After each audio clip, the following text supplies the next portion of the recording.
Bon, alors aujourd'hui, on va regarder un article sur Jean Daniel de gauche, puisqu'il dirigeait le Nouvel Observateur, sur un article qui s'intitule Quand Jean Daniel s'inquiétait du changement de visage de la France. C'est assez extraordinaire. Bon, en fait, je vais commencer par parler du Brexit, parce qu'en fait, c'est relié. Donc, les Brexiteurs, et le Brexit est la conjonction de deux forces politiques, une ultra minoritaire mais qui dirige, et l'autre ultra majoritaire mais elle suit. Donc la force qui dirige et qui est ultra minoritaire, c'est ce qu'on pourrait appeler la bourgeoisie financière spéculative. C'est même pas toute la bourgeoisie financière, c'est les gens qui veulent transformer la cité de Londres, donc la place financière de Londres, en grand centre spéculatif. C'est pour ça qu'ils appellent ça Singapour sur la Tamise, où on se débarrasse de toutes les règles de fonctionnement et de précaution mises en place par qui que ce soit par les Anglais ou par l'Union européenne. Et c'est pour ça qu'ils voulaient sortir de l'Europe très très vite, pour pas avoir à appliquer et à instaurer les règles que l'Union européenne veut instaurer pour essayer d'empêcher le renouvellement de la crise financière de 2008. Donc, et l'autre force ultra majoritaire, c'est celle de tous les gens racistes qui veulent plus d'étrangers chez eux, ce qu'ils appellent chez eux, et qui reprochent à l'Union européenne d'avoir ouvert les portes du Royaume-Uni aux étrangers.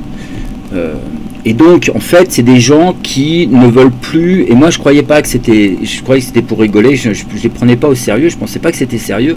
Mais c'est des gens qui vous disent froidement qu'ils ne veulent plus entendre parler polonais ou roumain ou je sais pas quoi non anglais dans leur rue, et qu'ils ne veulent plus que les médecins en Angleterre puissent être roumains. Ils ne veulent pas de médecins roumains. Ils ne veulent pas de médecins bulgares.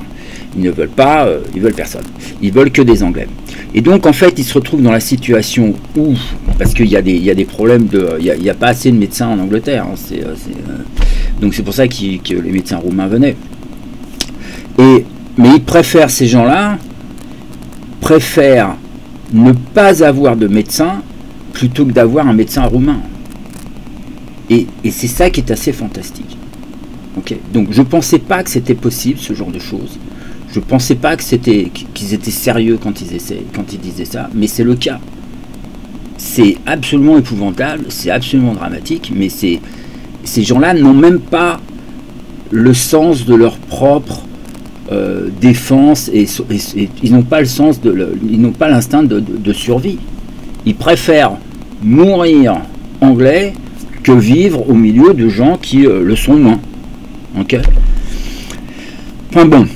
Donc, ce qui nous amène à ce premier point, à savoir que Jean Daniel nous parle de notre modèle d'assimilation. Et alors là, j'ai dit, mon Dieu, c'est pas possible, parce que qu'est-ce qu'il veut dire par assimilation? Pourquoi est-ce que c'est quand même assez extraordinaire. On a colonisé les gens, on les a colonisés, donc l'assimilation à laquelle on les a forcés est absolument gigantesque. Absolument gigantesque. Et lui, il dit que ça suffit pas, quoi. Donc, en plus, bon, il dit le peuple, ok, est une communauté historiquement constituée, cimentée par des souvenirs, une langue, des mœurs. Des souvenirs, oui, bah les souvenirs, parlons-en, c'est la colonisation. Ok, une langue, bah oui, c'est le français. On les a fait passer au français à grands coups de mitrailleuse. Des mœurs, ah bah oui, bah on en veut. Donc il y a une totale négation, un peu comme les Brexiteurs, une totale négation de la réalité dans laquelle nous vivons.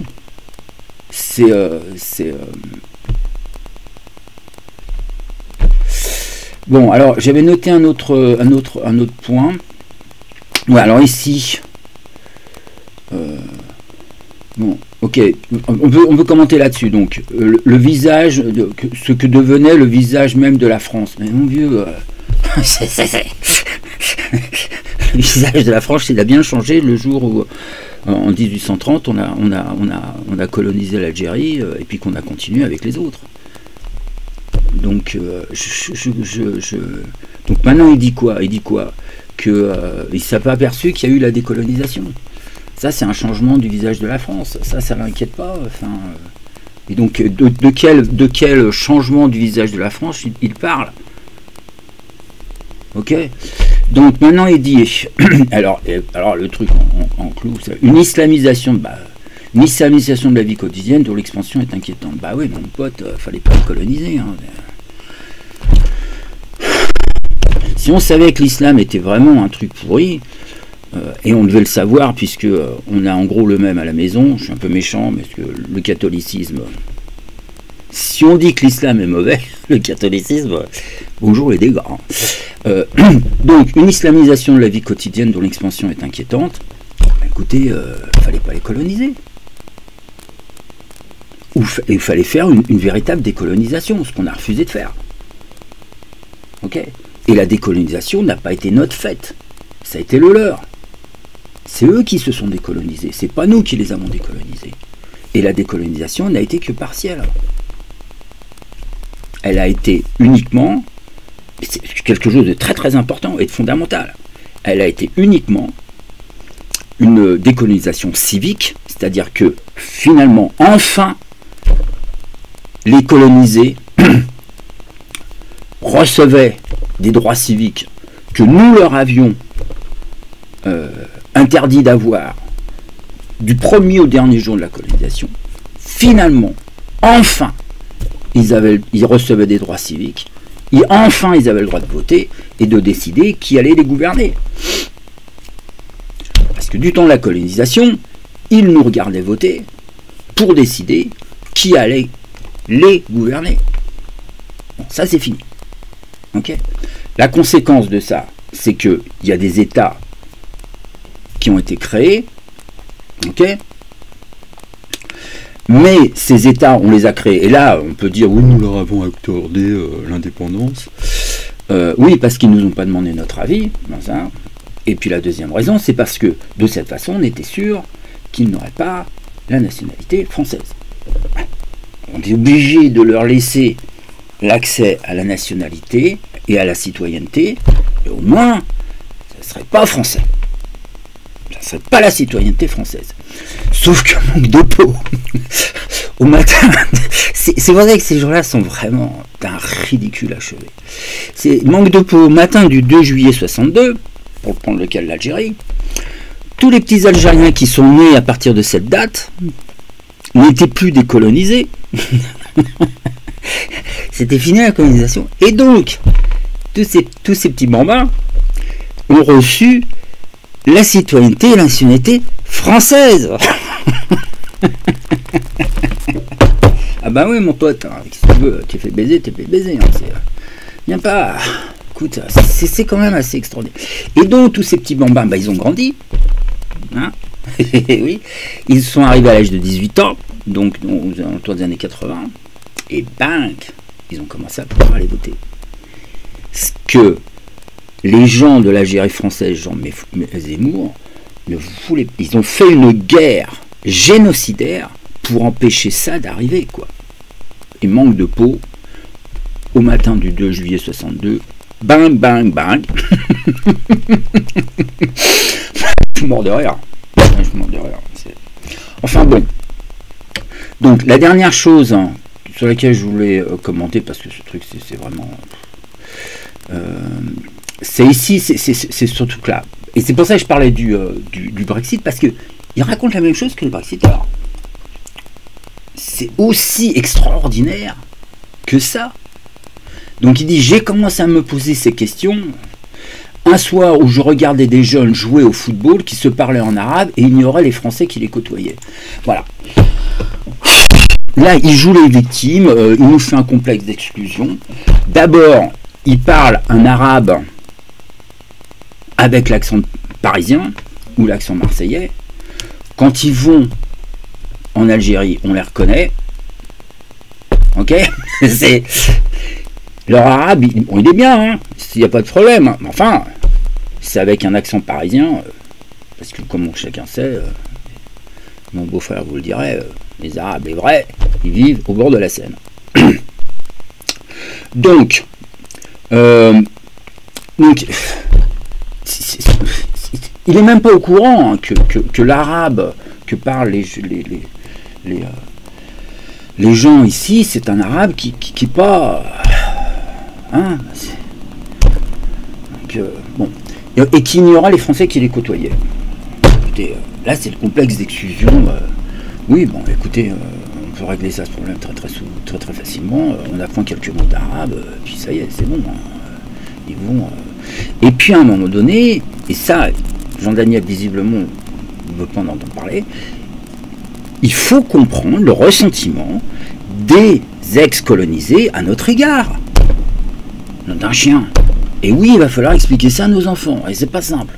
Oui, mais les ex-colonisés, eux, ils ont à expliquer à leurs enfants que leurs ancêtres ont été traités comme nous, on les a traités. C'est pas simple non plus.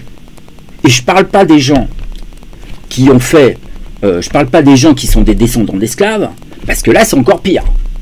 Parce que eux, ils ont à expliquer, à raconter à leurs enfants comment leurs ancêtres ont été amenés sur des bateaux avec des fers aux pieds et des fers qu'on mettait même aux enfants. Enfin, je veux dire, on peut se plaindre, nous les Blancs, d'avoir expliqué, oui, effectivement, on a fait la colonisation, on était... Oui, d'accord, mais c'est rien à comparer à ce que les ex-colonisés et les descendants d'esclaves ont à expliquer à leurs enfants. Donc il faut arrêter là. Il faut arrêter de jouer les victimes. On est victime de rien du tout. Les victimes, c'est eux. C'est les ex-colonisés et les descendants d'esclaves. Eux, c'est les victimes et les vrais. Et si on ne comprend pas le ressentiment qu'ils ont à notre égard, bah excusez-moi, mais on est des têtes de con. Okay, il s'agit qu'on se mette un petit peu à leur place, qu'on se mette dans leur peau. Et vous verrez, les choses, on les verra de façon vraiment différente. Donc arrêtons avec ça, jouer les victimes, parce que alors, franchement... Donc voilà, le reste de son article, bon, c'est pas terrible. Donc, oui, alors la dernière chose, oui, l'heure de la culture woke. Alors effectivement, bon, alors, disons simplement, pour être très clair, le wokisme est défini par les gens, par les anti-woke, ces gens qui veulent pouvoir être racistes, xénophobiques ou xénophobes, sexistes, homophobiques, etc., sans qu'on le leur fasse remarquer. C'est tout, c'est comme ça. Donc effectivement, leur définition du wokisme, c'est ce qu'ils appellent les excès du wokisme, comme si les excès, c'est-à-dire l'exception, définissaient la chose, mais enfin bon, ça on va pas... Et donc, voilà. Donc on tourne toujours dans la même chose, hein, savoir qu'on ne veut pas reconnaître l'histoire, et en particulier la colonisation, et l'impact de la colonisation sur nous. Bon oui, bon, on ne veut pas le reconnaître, mais on va écouter, hein, on fait l'autruche, d'accord, ben on prend des coups de pied au cul. Tant pis pour nous. Ciao.